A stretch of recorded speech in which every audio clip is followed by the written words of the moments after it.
وہ تو اپنی نظر اوپر ہی نہیں اٹھاتا تھا۔ جب بھی میں اپنی شہزادی کو لے کر گئی ہوں، عقیدت و احترام سے ہی پیش آتے رہے ہیں۔ ماں جی نے روتے ہوئے ساری داستان پولیس آفیسر کی گوش گزار کر دی۔ ماں جی آپ پریشان نہ ہوں، دعا کریں آپ کی بیٹی ہوش میں آ جائے تو پھر ہم اس کا بیان بھی لے لیں گے تاکہ اصل حقائق تک پہنچ سکیں۔ میرے سپنوں کی رانی، جی فرمائے، وہ غمزدہ لہجے میں بولی۔ محبوبہ آج تو کاٹ کھانے کو دوڑ رہی ہو، سامنے ہوتے تو پھر بتاتی کاٹ کھانا کیا ہوتا ہے۔ ہائے میرے یخ بستہ نصیب، نے ٹھنڈی آہ بری۔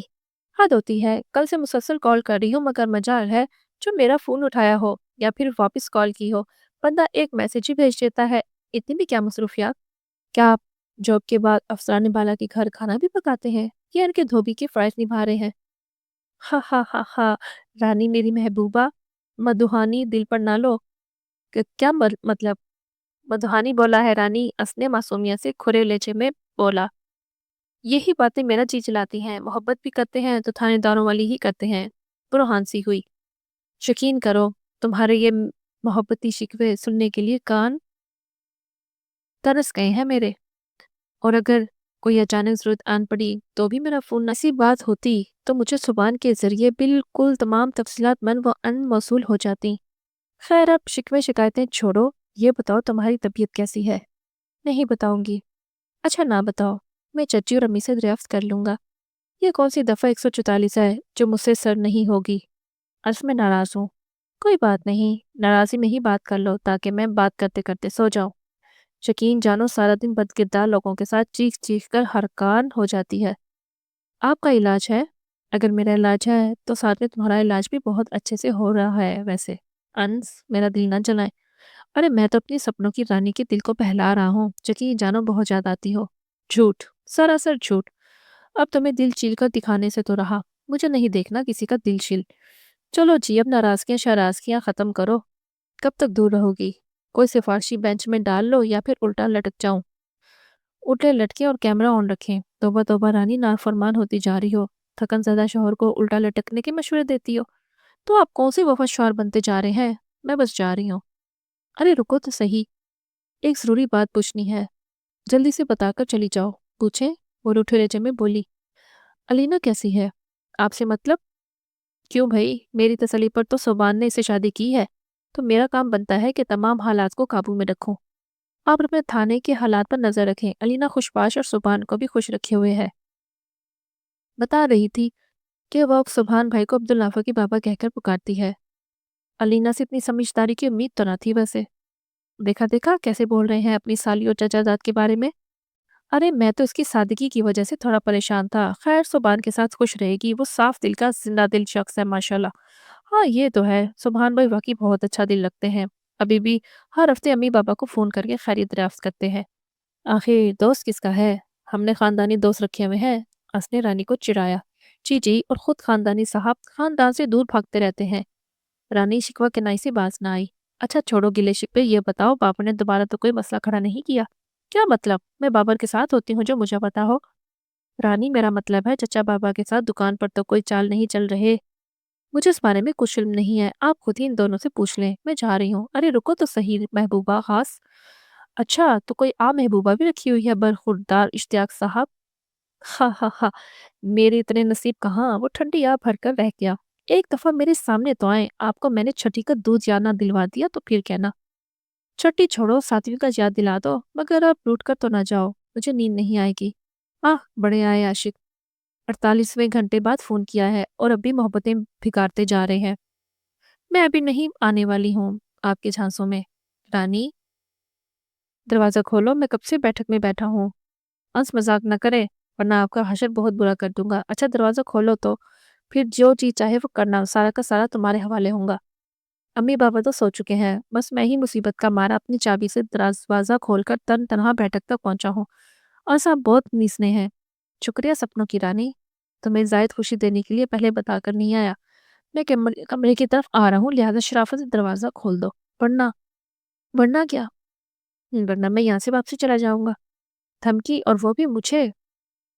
تو اور کیا پڑوسیوں کا دھمکی دو؟ رانی تمہارے پاس صرف 20 سیکنڈ ہے، فوراً دروازہ کھول کر برآمدے میں آ جاؤ۔ نہیں آؤں گی تو؟ مجھے رات کے اس پہر کمرے سے نکلتے ڈر لگتا ہے۔ وہ بھول گئی ہو جب آدھی رات کو دھونی دے کر جاتی تھی؟ اس وقت آپ کے ساتھ دشمنی تھی، اور اب محبت ہے، وہ بھی بے تحاشا بے حساب۔ ہائے ہائے میری رانی، اب تشریف لے آئے، دروازہ کھول کر ادھر ہی آپ کا انتظار کر رہی ہوں، یہی ابھی اسی وقت تشریف لے آئے۔ ارے میں نے تو شکر کیا ہے، آج آپ کو چھٹی ہے، میں نے پانی خوب گرم کر لیا ہے، آج عبدالنافع کو مل کر نہلائیں گے انشاءاللہ۔ وہ تمام چیزیں سمیٹنے میں مصروف، ساتھ ساتھ نیم دراز زبان کو ہدایت جاری کر رہی تھی۔ آپ کی آنکھیں تو کھلی ہیں مگر زبان کیوں نہیں کھل رہی؟ وہ فکر مندی سے آگے بڑھی۔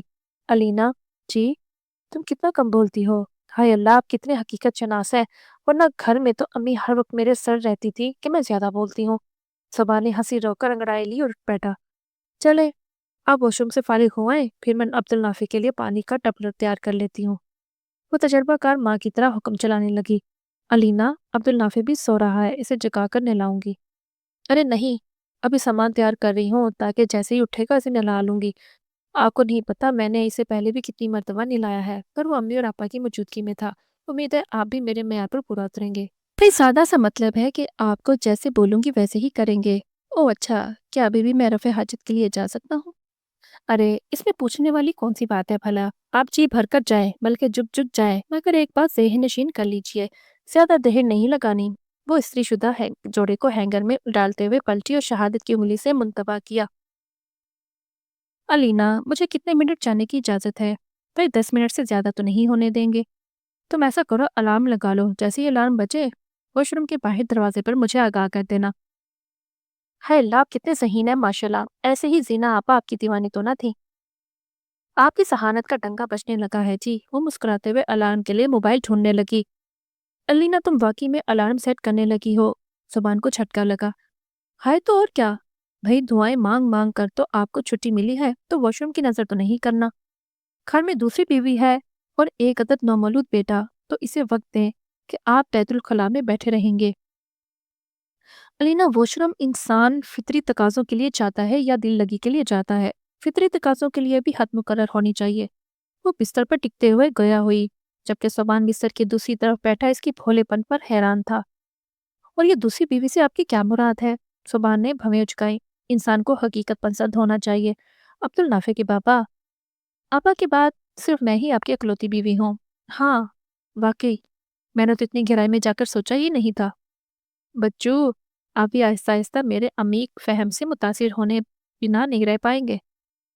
صبان کو اس بچوں پر ایک زوردار جھٹکا لگا، وہ اپنے کہکے پر قابو نہ پا سکا۔ علینا تم بہت معصوم اور میٹھی باتیں کرتی ہو۔ ہائے اللہ، وہ شرم سے دونوں ہاتھوں کے پیالے میں اپنا چہرہ چھپانے لگی، جبکہ صبان اس خوبصورت صبح پر کہکے لگانے سے خود کو باز نہ رکھ سکا۔ آپ یہاں سے جائیں، مجھے بہت شرم آ رہی ہے۔ وہ بستر پر ٹکی دیوار کی طرف منہ پھیر گئی۔ اچھا دوسری بیوی صاحبہ، میں جا رہا ہوں اور آپ بھی الارم مقرر کر لو۔ سنیے جی سنائیے، جلدی آئیے گا۔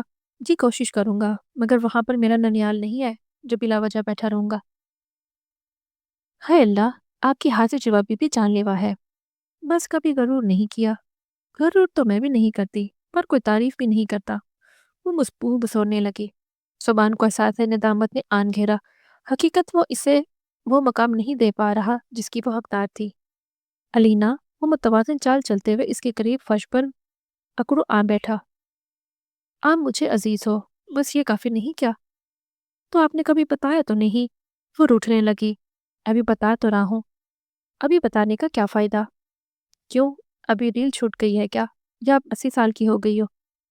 ابھی پچھلے ہفتے 18 کی ہوئی ہوں۔ ماشاء اللہ۔ ابھی میں جاؤں؟ جی جائیں۔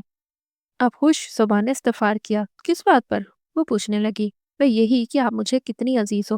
او اچھا، پر ہیرو تو بہت خوبصورت جملے ہوتے ہیں، مگر آپ نے صرف عزیز ہی بولا ہے۔ وقت آنے پر باقی جملے بھی بول دوں گا۔ آپ الارم نہ بھولنا۔ وہ واش روم کا رخ کر گیا۔ ہادیہ، یہ تمام سامان اچھے سے باندھ لو، کل تک ہمیں یہ ہوٹل چھوڑنا ہوگا، پھر اپنا گھر ہوگا، اپنی آزادی ہوگی۔ تمہیں بولا بھی تھا ساتھ چلی چلو تاکہ اپنی مرضی سے گھر کو مرتب کر سکو، مگر تم نہیں گئی۔ خیر، گھر تو کافی صاف لگ رہا ہے، باقی گہرائی میں دوبارہ صفائی کرنا پڑے گی۔ فارس، آپ کو پتہ ہے میں بھی 18 سال کی نہیں ہوئی ہوں۔ کیا مطلب؟ فارس کو جھٹکا لگا۔ اس بابر نے نادرہ والوں کو کچھ پیسے دے کر میری عمر کا 1 سال بڑھا دیا تھا۔ ڈاکومنٹس میں میری عمر 18 سال ہے، مگر اصل میں 17 کی ہوں۔ کیا واقعی؟ چیز کی آنکھیں جھلملانے لگی۔ تمہاری باتیں تمہارا رکھ رکھاؤ 17 سال لڑکی والا نہیں ہے عادیہ۔ جب انسان کی زندگی غموں سے بھر جائے تو مزاج کی نازکی مر جاتی ہے، الڑپن فکروں میں دب جاتا ہے۔ میرے ساتھ بھی یہی ہوا ہے۔ وہ ہچکلیاں لینے لگی۔ یہ امتنان فارس نے پڑھ کر اسے اپنے کسرتی وجود میں چھپا لیا۔ ہادیہ، تمہیں بولا ہے کہ اپنی ماضی کی تلخیوں کو بھولنے کی کوشش کرو، ورنہ یہ سب تمہیں چاٹ جائیں گی۔ میں کوشش کرتی ہوں مگر یہ سب سائے کی طرح میرے ساتھ ساتھ رہتی ہیں۔ فارس، آپ کو علم نہیں ہے، یہ بابر بہت برا شخص ہے۔ وہ خاموشی سے اس کو سہلا رہا تھا جبکہ وہ گٹھری بنی اس کے حصار میں دبکی بیٹھی تھی۔ مجھے ابھی بھی یقین نہیں آتا کہ بابر آپ کا دوست تھا، وہ ہچکیاں لیتے ہوئے بولی۔ ہادیہ، بس اب تمہیں میری ہر بات پر یقین کرنا ہوگا کیونکہ تم میری زندگی، میرے جسم، میری روح کا حصہ بنتی جا رہی ہو، بلکہ بن چکی ہو یار۔ اسے ہلکا ہلکا محسوس کرانے کی کوشش کرنا لگا۔ جب تک تم تمام حقائق سے پردہ نہیں اٹھاؤ گی تب تک وہ یوں ہی آزاد بنا بھیڑیا بنا نازک کلیوں کے سودے کرتا رہے گا۔ فارس، آپ وعدہ کریں آپ مجھے کبھی بھی تنہا نہیں چھوڑیں گے، چاہے جو مرضی ہو جائے، آپ میری بات پر یقین کریں گے، کسی دوسروں کی باتوں میں نہیں آئیں گے۔ وہ فارس کے سینے میں چھپی اس کے کارنوں کو جکڑے یقین دہانی چاہتی تھی۔ ہادیہ، مجھے تمہاری ہر بات پر یقین ہے کیونکہ تمہاری پاکیزگی کا سب سے بڑا گواہ میں خود ہوں۔ تم بھی جو بولو گی مجھے تمہاری بات پر اعتبار ہے۔ اب میرے اعتبار کی نہیں بلکہ تمہارے کی ہو رہی ہے کہ تم مجھ پر کتنا اعتماد کرتی ہو۔ مجھے آدھا ادھورا سچ نہیں بلکہ مکمل سچ سننا ہے۔ تو اس کے سینے سے الگ ہو کر سامنے بیٹھ گئی۔ فارس، وہ روندے لہجے میں بولی، مجھے اللہ نے بھیڑیوں کے چنگل سے آزاد کر کے آپ تک بھیجا ہے۔ میری پاس کیزگی کے سب سے بڑے گواہ آپ ہی ہیں اور یہ سچ ہے، میں کسی درندے کی ہوس کا نشانہ نہیں بنی، جبکہ بہت بار میرا سودا ہوا مگر قدرت مجھ پر مہربان تھی کہ میں بچتی بچاتی آپ تک پہنچ گئی۔ بابر نے میرا سودا دارالمان کی مدیرہ سے کیا، وہ لڑکیوں کو نکاح کا چھانسا دے کر لاتا تھا۔ باقی اب کل نیکسٹ ایپیسوڈ میں سنیں گے۔